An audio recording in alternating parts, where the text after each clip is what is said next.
Hello, Moon Babes. This is Jilly Moon Andromeda, soul alchemist and evolutionary astrologer, here to help you uncover uncomfortable truths with a side of candy and a whole lot of love. So, I just want to check in today and kind of go over a little bit of the astrology coming up. We're in the final stretch of Saturn in Capricorn. Okay, so Saturn has been in Capricorn since mid-December, I think December 19th, 2017. Of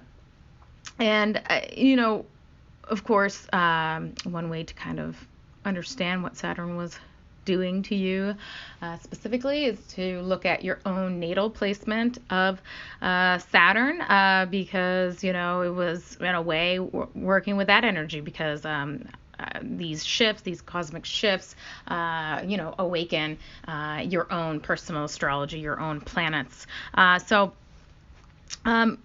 Saturn in Capricorn. Now, of course, Saturn is the planetary ruler of Capricorn, and Capricorn is the last cardinal sign of the zodiac. It governs our 10th house. It is associated with our career, our prestige, our legacy, our ego, and authority and self-discipline, and the disciplinarian is basically the Capricorn archetype, and Saturn archetype as well. So Saturn in Capricorn has been forcing us to take responsibility. And, if you have Saturn in Capricorn natally, you're completing your Saturn return, and I'm so happy for you. Congratulations. It was not an easy Saturn return, especially for the millennials who were born with a Saturn in Capricorn. This has been a challenging time for you. Because not only was your Saturn activated, but so was your Uranus for most of you, and your Neptune.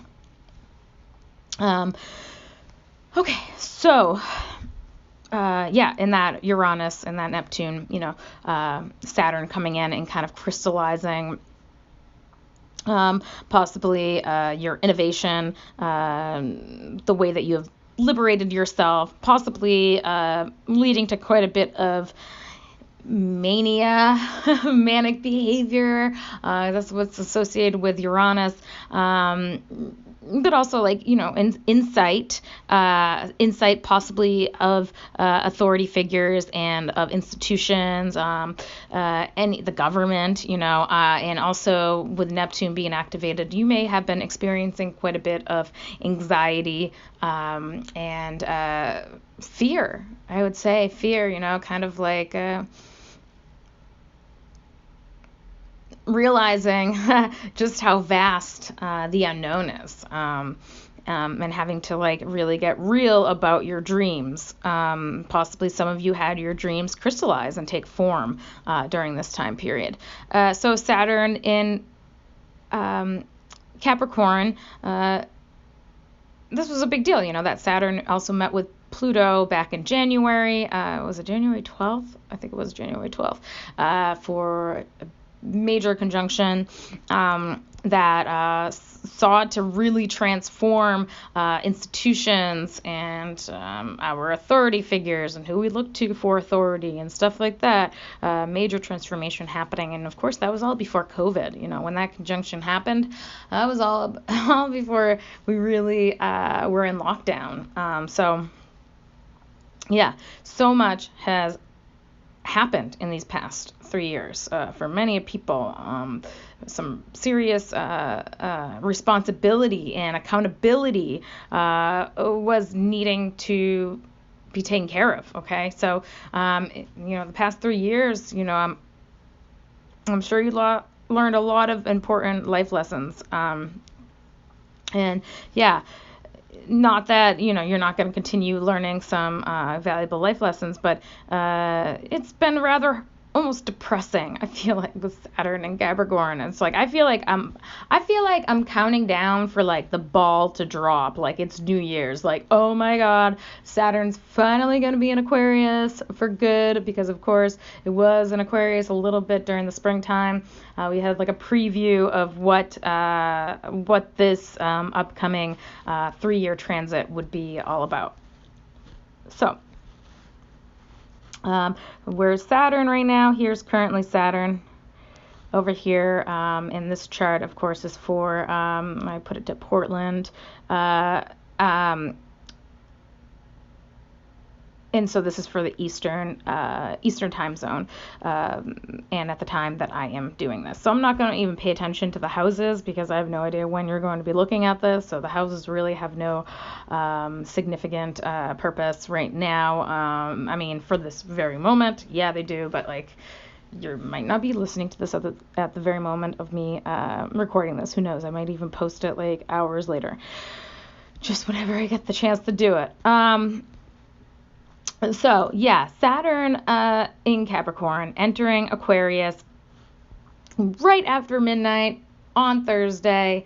And this time period, these next 3 years, is all about kind of like breaking away from the status quo. Because now, traditionally speaking, before Uranus was discovered, Saturn was the planetary ruler of Aquarius, and so I still kind of consider it part of the planetary ruler of Aquarius.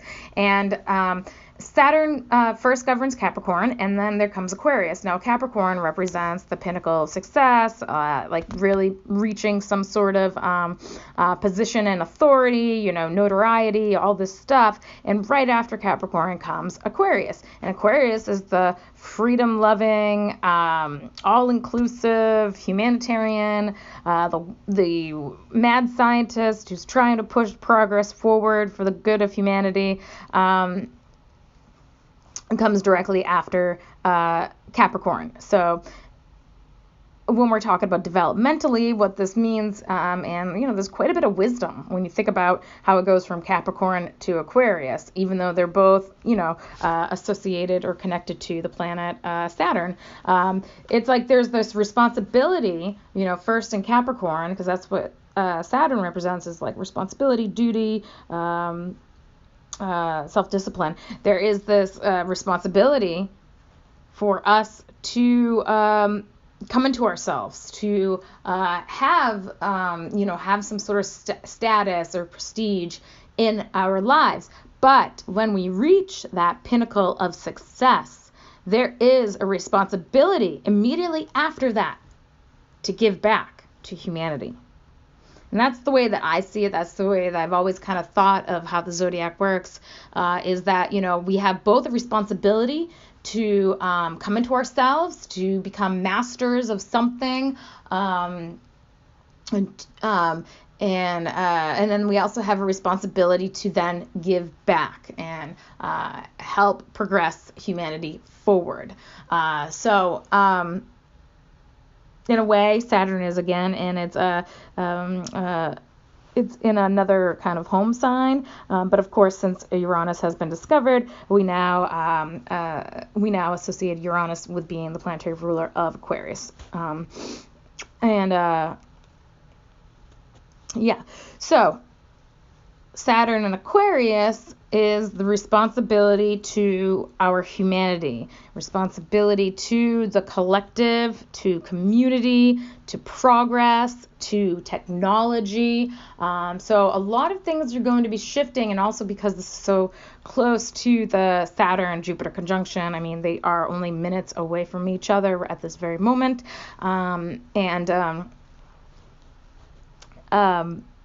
This is going to be shifting, our humanity and our responsibility to humanity, our responsibility to the internet specifically. And I really feel like because of this time period that we're living in, this time period is going to majorly affect the internet and possibly our positions on the internet. you're going to be seeing, and I do believe this is what's going to be happening, because again, Saturn, Capricorn, you have a responsibility to become the boss, to become the top goat of the mountain, and after you reach that point, you need to give back. So businesses, corporations, individuals who have really built a legacy for themselves, who have really reached that mountaintop, they need to start giving back. They need to be more inclusive. And I'm thinking personally about just the internet businesses, like the internet giants, like Facebook, Instagram, PayPal, Venmo, these businesses that, and I'm sure there's others that I'm not entirely familiar with, but these are the ones that I'm personally familiar with. They're going to be needing to change. They need to change what they are doing at this time. Otherwise, they will not move ahead with society. They will not be helping to progress society forward, and therefore they'll stop being used. I mean, I think there's a potential for them to have like a serious downfall during this time period.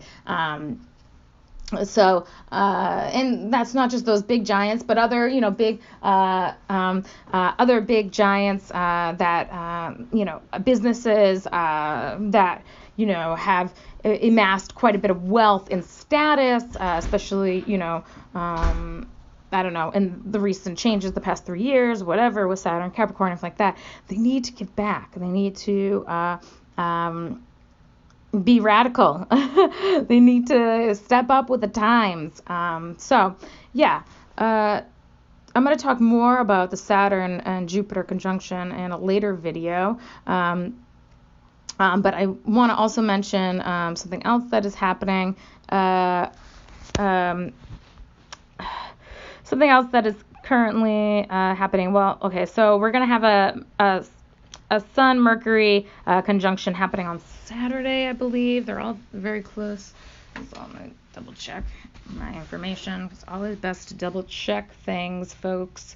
Saturday. Yes, Saturday, which is going to be an 8-day, 8 numerology.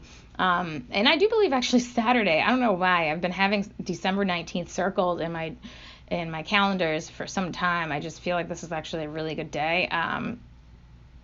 Overall, the moon's going to be in Pisces, or moving into Pisces very early in the morning. Jupiter will be entering Aquarius on Saturday at 8:07 a.m. Eastern, and then we'll also have Venus making a trine to Chiron, and we'll have then at 10:25 p.m. Sun conjunct Mercury in Sagittarius, the Cazimi. If you purchase any of my products, I will be making a brand new, fresh batch of my body oil, the Tree of Life body oil, on that day, because I recently discovered that I have been making it on Cazimi's, and I didn't even acknowledge that until recently. So I'm going to keep doing it because I love my body oil and I use it every day. Anyways, get away from that stuff. Let's talk about what's happening. Oh, Juno, the goddess asteroid that shows us who we are relating to and how we are relating to others and who we're most committed to and stuff like that. We'll be entering Sagittarius, and I'm really excited for this because it's my personal Juno return.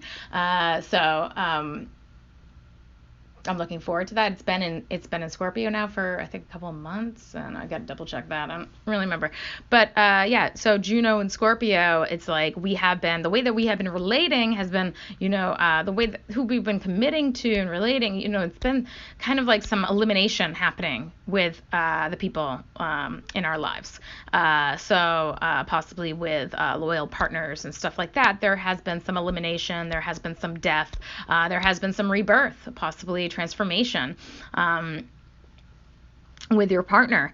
So now with Juno and Sagittarius, we're going to be connecting with or trying to find some sort of shared set of values or philosophies with the people that we connect with and that we are committed to. There must be some sort of shared set of ideologies. You're going to want to possibly have a partner who's philosophical, who is possibly buoyant and expansive and broadening of your mind, okay? So maybe you will also be connecting with foreigners more, possibly. There might be some foreign people coming into your life, or people who speak other languages, or something more foreign coming into your life for you to connect with and commit with. Anyways, do I want to keep going? Because I kind of have to get going. Well, I have to get going, everyone, but I'm going to start doing this more often because I like you seeing the charts. I feel like it makes you feel you can actually see what's going on in the universe. And yeah, if you want to know where Juno is, where is Juno? Do I even have? Oh, yeah, Juno's right here. Right there. Pretty much conjunct Venus. Yes, and Venus is now in Sagittarius, so this is a time period again. And with Juno being so aligned with Venus, they will be actually making a conjunction exactly on what day? I don't remember. Let's see. What does it say on my book? What does it say on my book?